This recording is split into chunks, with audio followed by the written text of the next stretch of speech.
Hey guys, I'm Fred. In last week's video, I talked about political appointee, especially the difference between political appointee and career official. However, I do leave several questions open, among them one is a variation of confirmation length. Why some confirmations take a much longer time than the others? Delays of confirmations can have substantial effects, given the fact that presidents reign in office for a relatively short amount of time, and most political appointees are in office for even less time. So in this video clip, I've introduced an article called Advice and Consent, Senate Responses to Executive Branch Nominations 1885 to 1996, written by McCarthy and Rezagian. This article was published in APSR in 2004. It is a relatively old piece, but I really like it. On the one hand, this piece can be seen as a great introductory piece, and it came up with 8 different hypotheses which may influence confirmation length. I personally think these 8 hypotheses are comprehensive and contain almost all the potentials. While, on the other hand, this paper collects a great amount of data over time. Specifically speaking, it collected data on over 3,500 domestic executive branch nominations from 1885 to 1996. Now I will introduce these 8 hypotheses by groups. The first group contains 4 hypotheses, which relates to political party. The first one is just called the polarization hypothesis. The greater the opposition to the president's policy views in Senate, the longer confirmations will be delayed.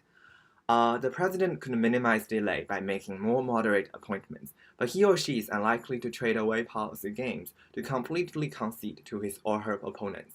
Therefore, we expect an increase in opposition will lead to greater delays. The second one is called the divided government hypothesis. Confirmation delays will be longer during periods in which the Senate and the presidency are controlled by different parties. The third one is the interaction hypothesis. The effects of polarization on delays are enhanced by divided government. The fourth one is the partisanship hypothesis. Nominations of Republican presidents should take longer to be confirmed. At the first beginning, I find this one kind of hard to understand, but they attribute this hypothesis to previous research.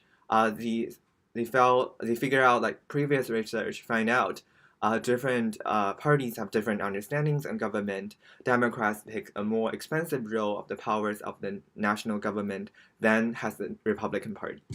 The second group is linked with the position itself, namely the hierarchy hypothesis and the jurisdictionary hypothesis. For the hierarchy hypothesis, the lower the position in the agency hierarchy, the greater the time required for confirmation. The justification for this is that lower level nominations may also be more vulnerable to delay because fewer policy areas are affected. Since fewer senators take an active interest, the opponents are in a better strategic position than the supporters. In terms of jurisdictionary hypothesis, agencies whose jurisdictions fall into the cleavages of partisan and ideological conflict should be more prone to delay than those agencies that are essentially administrative or distributive. The third group is linked with the individual political appointee. So there are the reconfirmation hypothesis. Those individuals who have been recently confirmed should be confirmed more quickly. It is intuitive. The last one, the learning hypothesis, is pretty hard to understand. So if the confirmation process is used to learn about the qualification of nominees, the hazard rate of confirmation should decrease over time. To put it simple, nominees on whom little negative information was gathered should be quickly confirmed. However, when negative information is obtained, the Senate must investigate further, which leads to confirmation delay. Thus, if a nominee is not confirmed early, the expectations of a quick confirmation should be diminished. So basically, that is the end of today's video. I introduced 8 hypotheses from 3 different angles: the political party, the position, and individual. It is not only useful for this article, but also for any other research in American politics. Thanks so much for watching and hope you guys have a wonderful weekend.